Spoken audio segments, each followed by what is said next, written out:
दोस्तों, assessment year 25-26 के लिए आपको इनकम टैक्स का नोटिस कब तक आ सकता है, इसके बारे में इस वीडियो में डिस्कशन करेंगे। रेगुलर अपडेट के लिए CA Satbir Singh YouTube channel को सब्सक्राइब कर लें ताकि आपको टैक्स की रेगुलर अपडेट मिलते रहें और आप इनकम टैक्स की कंप्लायंस कर पाएँ।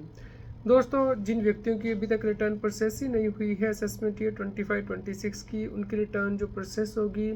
उसके लिए लास्ट डेट 31 दिसंबर 2026 है। तो 31 दिसंबर 26 तक उन्हें या तो इंटीमेशन आ जाएगा सेक्शन 143(1) का, या फिर अगर उनकी रिटर्न डिफेक्टिव होगी तो उन्हें सेक्शन 139 के अंतर्गत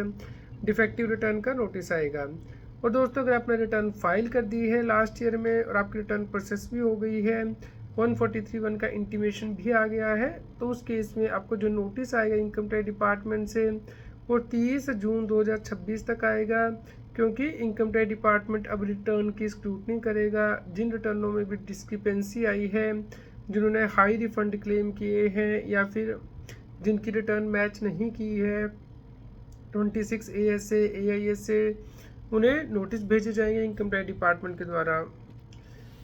इसके अलावा भी दोस्तों जो नोटिस आ सकते हैं वह इनकम स्केपिंग असेसमेंट, यानी कि मान लीजिए आपने इनकम टैक्स की रिटर्न तो भर दी थी लेकिन उसमें कोई इनकम है जो कि छोड़ दी थी, जो कि नहीं दिखाई है और इनकम टैक्स डिपार्टमेंट को इसके बारे में पता लगता है, तो उस केस में अगर तो अमाउंट 50 लाख से कम है तो उस केस में 3 साल तक नोटिस आते हैं, जो कि 31 मार्च 2029 तक आपको इनकम टैक्स डिपार्टमेंट नोटिस भेज सकता है। फाइनेंशियल ईयर 24-25 में आपने जो इनकम अर्न की है, जिसे कि हम असेसमेंट ईयर 25-26 कहते हैं, और जो इनकम स्केप हुई असेसमेंट से अगर वो 50 लाख से ज़्यादा है तो उस केस में जो नोटिस आ सकते हैं दोस्तों वो 31 मार्च 2031 तक कभी भी आ सकते हैं, यानी कि 5 साल होते हैं असेसमेंट ईयर ख़त्म होने के बाद नोटिस भेजने के, तो तब तक आपको नोटिस आ सकते हैं। तो इसलिए इनकम टैक्स का पोर्टल आपको ज़रूर चेक करना है 30 जून 2026 तक, जिन्होंने रिटर्न फाइल की है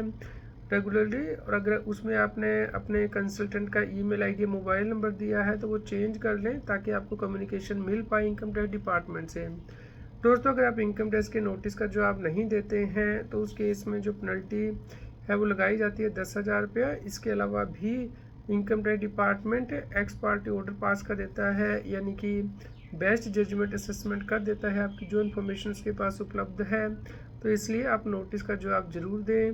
और दोस्तों, इसके ऊपर डिटेल्ड आर्टिकल का लिंक नीचे कमेंट में पिन किया गया है, आप उसे रेफ़र कर सकते हैं। तो इसी प्रकार के रेगुलर अपडेट के लिए CA Satbir Singh YouTube channel को सब्सक्राइब कर लें, लाइक करें और शेयर करें ताकि सभी लोगों तक जानकारी पहुंच पाए और वो टैक्स की कंप्लायंस कर पाएँ।